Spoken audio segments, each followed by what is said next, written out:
Hello to those of you who are here live, and welcome to anybody who is watching later. I just want to do a little shift so that I can see my list of questions so that I don't miss anything. There we go. All right. So let's talk about going to the doctor. It's really challenging getting this diagnosis. My mom had severe osteoporosis in her 50s. It was not something that hadn't been in my mind. I was diagnosed with some degree of bone loss in my 30s, which I reversed with exercise. And then to get my diagnosis of having severe osteoporosis in my 50s was really shocking. It really took me aback. And I work in this world, and doctors don't unnerve me, and I still was just in this, oh my gosh, what's happening kind of state. And this is one of the questions that I get often when I asked for people's input about what you want to know. How do I talk to my doctor? How do I talk about medication? How do I find out about my DEXA? What's a TBS score? These questions came up a lot.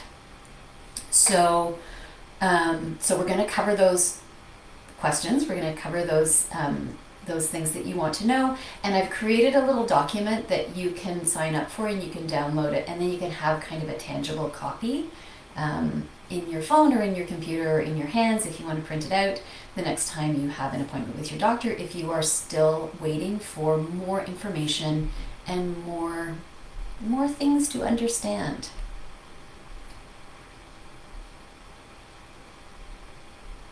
Okay, so it says we are experiencing issues because some other application is happening. If anybody is there, if you could just pop in. No, there's nobody there. That's all right. We're just going to carry on. So the first thing that I would like you to ask your doctor is I would like you to ask them to explain the results of your DEXA score or your DEXA assessment in detail. So your DEXA typically is done on your lower back, your lumbar spine, your total hip, which is your pelvis and the place where your leg bone comes into your hip socket, and your femoral neck. And we talked about this recently, that your femoral neck is a narrow part of your thigh bone just below your hip. It is not your neck up in here. Some people who have had spinal surgeries or who have really advanced arthritis in their lumbar spine will have their wrist and forearm done instead, or as well as because there might be stuff going on in the spine that's making the reading hard to assess. And so they'll do this part instead. Some people will have the whole spine done. It is challenging to read the effectiveness of what's happening in the whole spine through a DEXA. Typically that would be done maybe in an MRI, because your ribs and your sternum get in the way of being able to assess the density of your of these upper spine bones. So that's why they don't generally do this is called your thoracic spine. Even though you can be vulnerable to fracture in your thoracic spine, it's hard to read on a DEXA. So that is what is being measured, is your lower back and your total hip and this little part of your leg bone called your femoral neck, and possibly also your forearm. They are measuring for your BMD, your bone mineral density, which is measuring how many bone cells you have in the interior part of your bone. You have your cortical bone is the surrounding part of your bone, and your trabecular bone is the inside part of the bone, and they're measuring how many bone cells do you have in that inside part. So the next thing I'd like you to ask them is, have I had an assessment of my TBS? Do I have a trabecular bone score? So that's also measuring that inside part of the bone, but it is measuring not the number of bone cells, which is what you're getting in your bone mineral density, how many are there. The TBS is measuring how they're organized. It's measuring the sort of the architecture, the setup, the layup of the bone, and how those bones are organized, or those bone cells are organized, has an effect on your bone strength, your bone quality, your resistance to fracture. And so those two scores together combine to create a more detailed assessment of your vulnerability or resistance to fracture. So that's the next thing you want to have explained is your FRAX score. This varies a little bit from country to country. In Canada, we talk about the FRAX score, F-R-A-X, and it is that is a combination of a whole bunch of different factors. And so you want to ask your doctor, what did they use to assess my FRAX score, and can you explain it to me, please?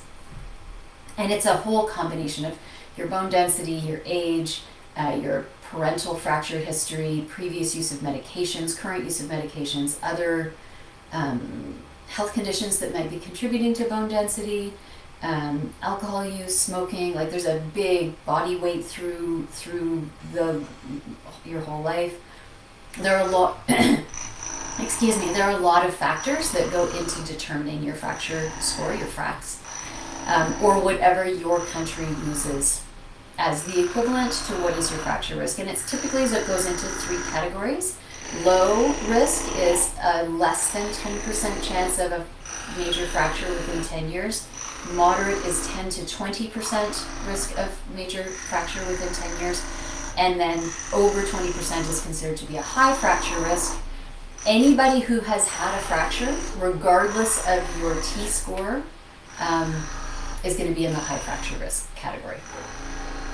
But one of the things I'd like you to remember is, so I'm in the high end of the moderate fracture risk. I'm in a 20% risk. That means I have an 80% chance of not fracturing. So there's a bit of a brain focus part there. The other thing that I think is important to mention at this point, this is not a doctor thing, this is just a you thing, is to remember one of the best ways that we avoid fractures is we avoid falling. And so this is why I talk so much about balance work and why it's important. Osteoporosis Canada has balance work at the top of the things you want to invest your time and energy in terms of exercise and osteoporosis. Avoiding falls is the best way to avoid fractures. It's really worthwhile to work on your balance, work on your leg and your hip strength, your foot strength and mobility. There are lots of exercises here in the group. It's really worth checking into. When you are looking at your fracture risk, you can mitigate that risk by avoiding falls. Okay, so when you have that conversation with your doctor about your DEXA, you want to remember that this comes up occasionally. The negative scoring can be hard to connect to. So 0 is kind of the baseline. Your score is compared to a healthy 30-year-old. And nobody expects you to be at the same density as a healthy 30-year-old, but there has to be a consistent baseline. And really what we're interested in is what's happening over time. So 0 to minus 1.5 is normal. 1.5 to minus 2.5 is osteopenia, which is kind of the precursor. It's where it's showing some loss of bone, but it's not yet osteoporosis, and anything under minus 2.5 is osteoporosis. The greater the number with the minus, the less bone density. So I think of it like a thermometer, right? When the numbers are in the negative, the bigger the number, the colder it is, the less temperature there is, right? Minus 10 is warmer than minus 20.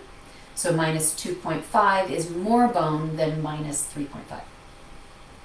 So you want to have a conversation with your doctor, and you want to be very clear with them that you want them to fully talk through all the elements of your DEXA report, and that you are going to work to understand that, and that you have the tools to understand it, and that you deserve to have it explained to you in detail. It's your body, they're your bones.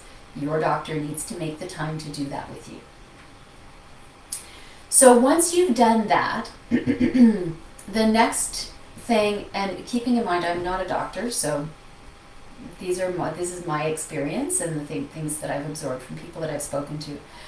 But the next thing to ask for, if it is, have I had my vitamin D levels checked? Have I had a blood test to establish my vitamin D levels? And if not, can we do that, please?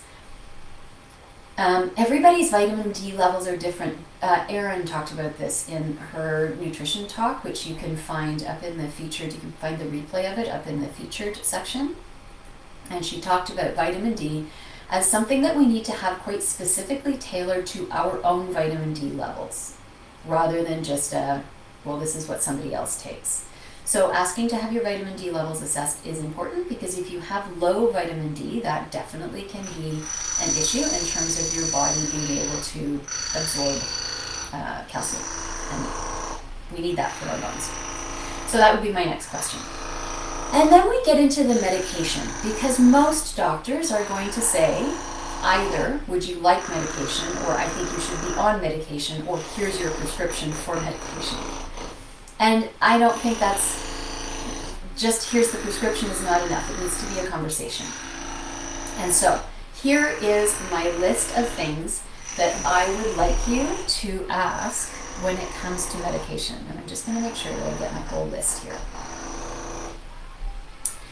So the first thing I'd like you to ask is, if you think I should take medication, why am I specifically a good candidate for medication in general? And this is about, where are you? Are you in osteopenia? Are you in osteoporosis? How far into osteoporosis are you? Do you have other contributing factors? Have you been consistently going down in terms of your DEXA scores, or have you gone down and then plateaued?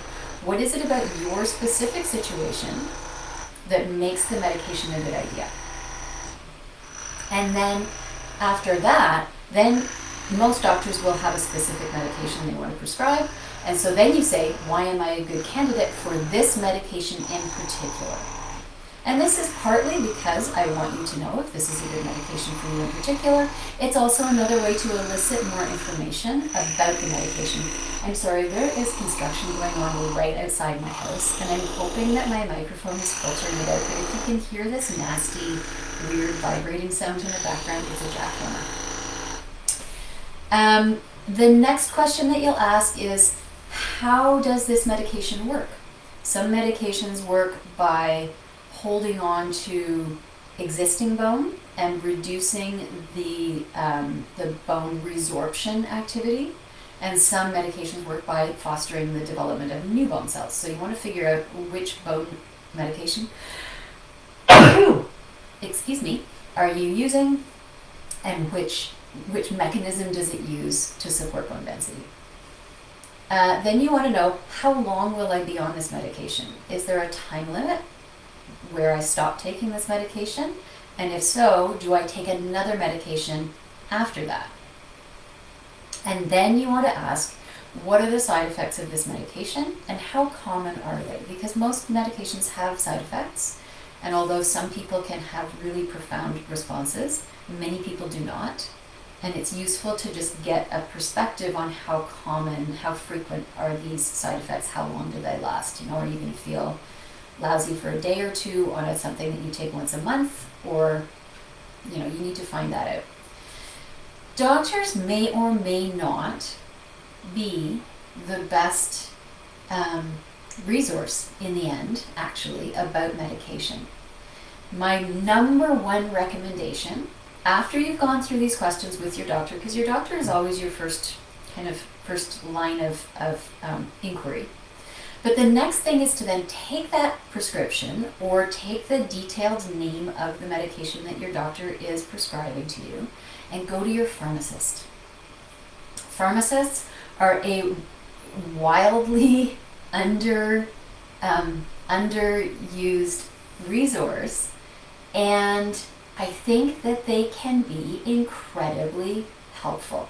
They have all the most up-to-date information. They can look at your health history, your medication history, and see how medications will interact with anything else that you do take or have taken.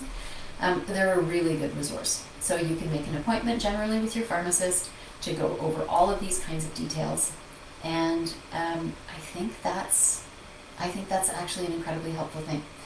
I have, I believe, left in the comments a link that you can hit that actually has a download. You have to give your email so that you can receive it, and that way you can have it I'll just pop it into the comments as well. You can use this to download the question list. And so I'm vaguely concerned that there is nobody here live and that there's been a problem with this situation of getting live. So I'm going to hop off.